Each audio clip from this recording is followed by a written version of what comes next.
Imagine living more than 20 years under the shadow of death, knowing the clock is ticking, yet swearing you don't even remember the crimes that put you there. A man with a violent past, a reputation as the Hoover Killer, and a confession caught on tape that would seal his fate. But in his final moments, when the prison warden asked if he had any last words, he gave a chillingly casual reply that left everyone stunned. This is the story of Michael Dewayne Smith, a man who claimed innocence even as the needle pierced his skin, and the victims' families who waited more than 20 years for justice. Welcome to Death Row Diaries. If you haven't already, hit that like button and subscribe.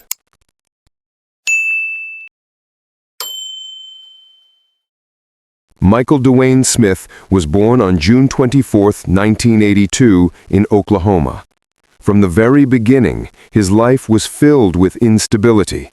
His father, reportedly an alcoholic, was abusive toward his mother. By the time he was just 2 years old, his parents separated, leaving him in an environment shaped by dysfunction and survival. Growing up in a neighborhood where drugs, gangs, and violence weren't the exception but the rule, Michael's future seemed almost pre-written. Instead of sports or school clubs, his earliest role models were older brothers who introduced him to gang life. By elementary school, teachers saw him falling behind academically, and his behavior grew more disruptive. There was another dark secret from his childhood. Smith later revealed that at the age of 7 or 8, he was sexually abused by an older woman. This trauma compounded the instability already swirling around him. Combined with an early introduction to drugs, it shaped a boy into someone who would later become entangled in one of Oklahoma City's most notorious crime sprees. By the year 2000, Michael Smith wasn't just a troubled teenager. He was a fully active member of the Oak Grove Posse, a street gang that had carved its reputation into Oklahoma City's underground. His rap sheet was growing: shootings, assaults, reckless driving, even altercations with police. The boy who started out in a broken home was now a young man on a collision course with destruction.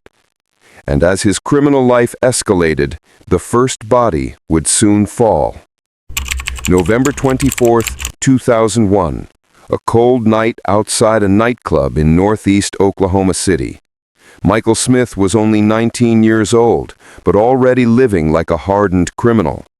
That night, he climbed into a sport utility vehicle alongside his 29-year-old associate, David Burns, and 2 other men, 31-year-old Meldon Moore and 26-year-old Otis Payne Jr.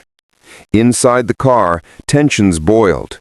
An altercation broke out, and Michael, already armed, handed a weapon to Burns. Shots rang out in the confined space of the SUV. Moore was supposed to be the target, but fate had other plans. Instead, bullets struck Otis Payne, Jr., killing him instantly. The aftermath was chaotic. Both Smith and Burns fled into the night, leaving Payne dead in the vehicle. Police quickly identified the shooters, adding Michael Smith to Oklahoma City's growing list of fugitives. For Smith, it was only the beginning. This killing, brutal, reckless, and senseless, would set the stage for the even darker acts to come. He was now a wanted man, running from authorities and leaning harder into the gang world that had already consumed him. But if police thought this teenager would lay low after killing a man, they were wrong. Just 3 months later, Smith unleashed a level of violence that Oklahoma would not forget. The sun hadn't even risen when Michael Smith's killing spree began. It was February 22, 2002, a date that would haunt Oklahoma City forever. By now, Smith was a fugitive, angry, paranoid, and desperate. He believed his gang was being disrespected, that informants were betraying him, and that revenge was the only way to restore his standing. What unfolded over the course of a single day would leave 2 innocent people dead, families shattered, and Smith himself marked for death. At around 6:30 in the morning, 41-year-old Janet Miller Moore was getting ready for work. She was an employee at a hospital's insurance division, a hard-working mother simply starting her day. Suddenly, the sound of splintering wood echoed through her home. Michael Smith had kicked in her front door. He wasn't looking for Janet. He wanted her son, Philip Zachary Jr., whom he believed was a police informant. But Zachary wasn't there. Instead, Smith confronted Janet. Startled and terrified, she screamed. Smith raised his gun and fired. 1 bullet struck her in the chest. In seconds, her life was gone. What's chilling is what came next. Smith reportedly took the time to wipe down surfaces, trying to erase his fingerprints. Later, when he confessed the killing to an acquaintance, he shrugged off Janet's death with 2 words, "Oh well."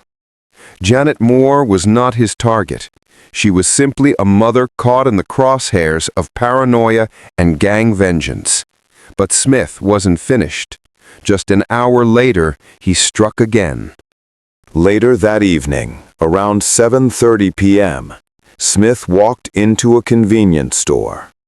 Behind the counter was Sarath Babu Pulluru, a 22-year-old student from India. He had moved to Oklahoma to study, while working shifts at a local store to support himself. To Smith, however, Pulluru represented something else.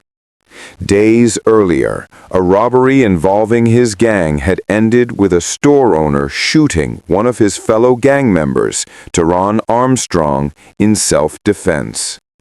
Smith had read a news article that quoted a store employee making disrespectful comments about his gang.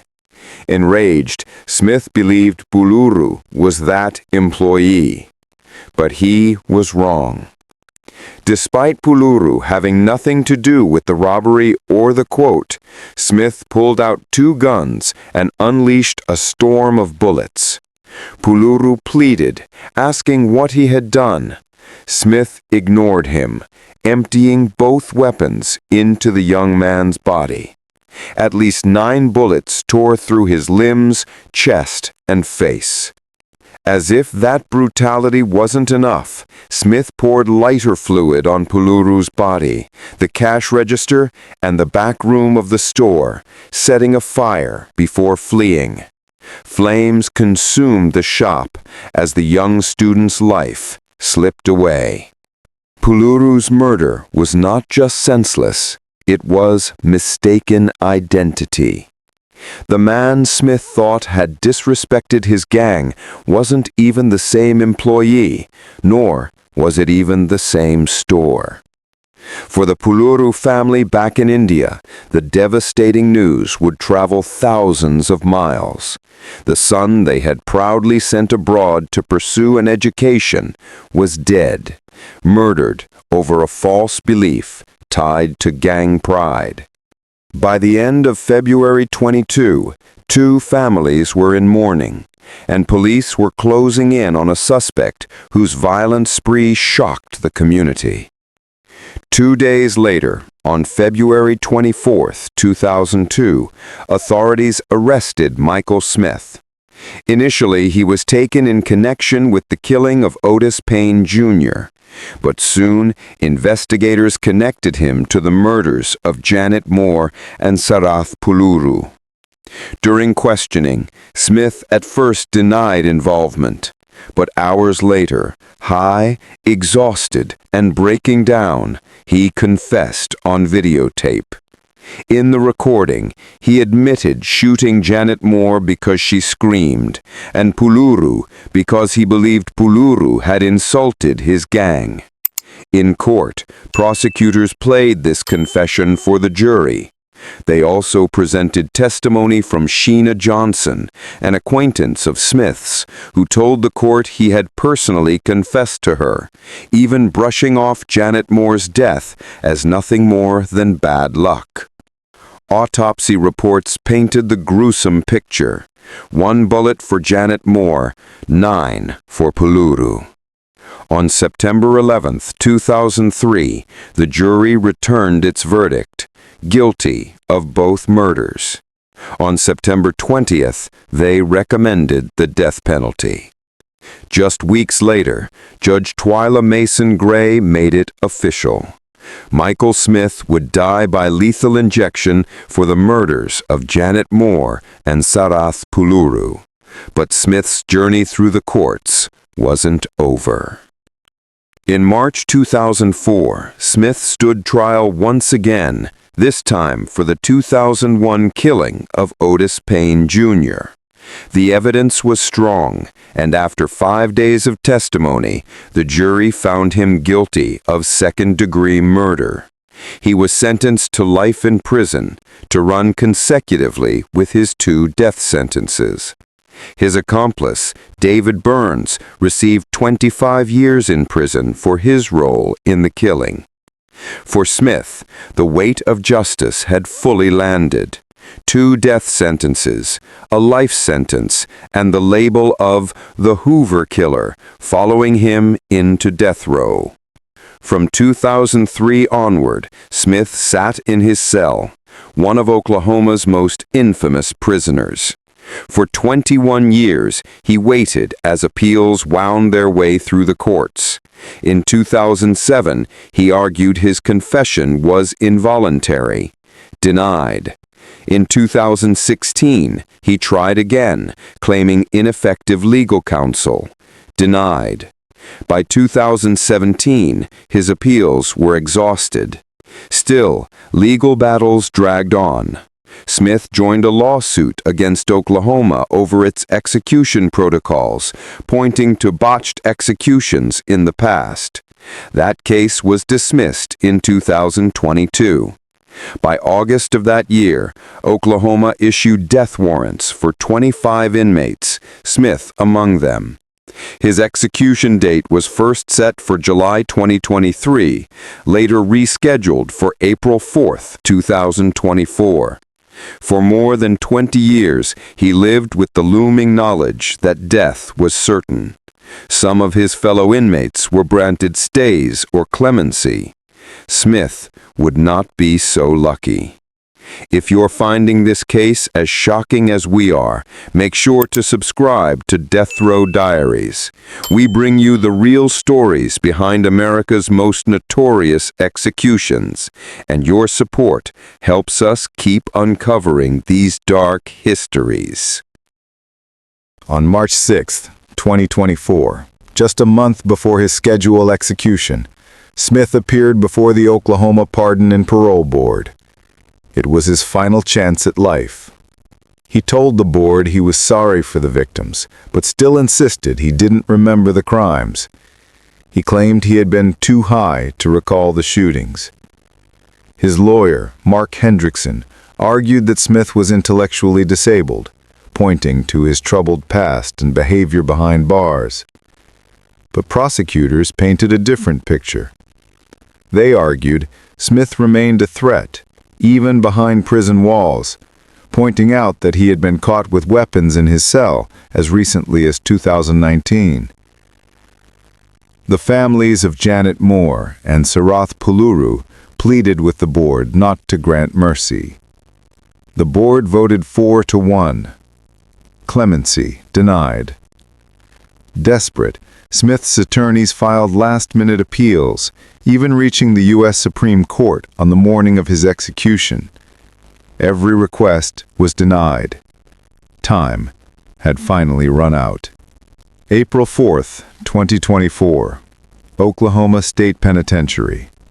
At 41 years old, Michael Dewayne Smith was led into the execution chamber. Witnesses included the families of Janet Moore and Sarath Pulluru, who had waited more than 20 years for this moment. When asked if he wanted a last meal, Smith declined. When asked for a final statement, his words shocked everyone for their cold simplicity. "Nah, I'm good." At 10:20 a.m., After lethal injection drugs coursed through his veins, Smith was pronounced dead. For the families, justice had finally been served. Moore's son, Philip Zachary, said it brought closure. Pulluru's brother Harish described how their families' lives had been shattered by the murder of their youngest member, who had been the pride of their family. Oklahoma's Attorney General, Gentner Drummond, echoed their sentiments, calling Moore a rock for her family and Pulluru an inspiration. But critics of capital punishment saw it differently. They pointed to Smith's abusive childhood, trauma, and possible intellectual disability, arguing that executing him solved nothing. Still, for many in Oklahoma, April 4, 2024, marked the end of a dark chapter. Smith became the first person executed in the state that year and the fourth in the United States. What do you think? Was justice served in the execution of Michael Dewayne Smith, or does his troubled past make this story more complicated? Let us know your thoughts in the comments below, and if you haven't already, hit like and subscribe to Death Row Diaries for more cases just like this one. Michael Smith's story is one of tragedy layered upon tragedy. A childhood scarred by abuse and neglect grew into a young adulthood defined by gangs, drugs, and violence. 3 people lost their lives as a result: Otis Payne Jr., Janet Moore, and Sarath Pulluru, each caught in moments of rage, paranoia, or misguided identity. For over 2 decades, Smith denied remembering the crimes that condemned him. But the evidence, his taped confession, the testimonies, the devastation left behind, spoke louder than his words.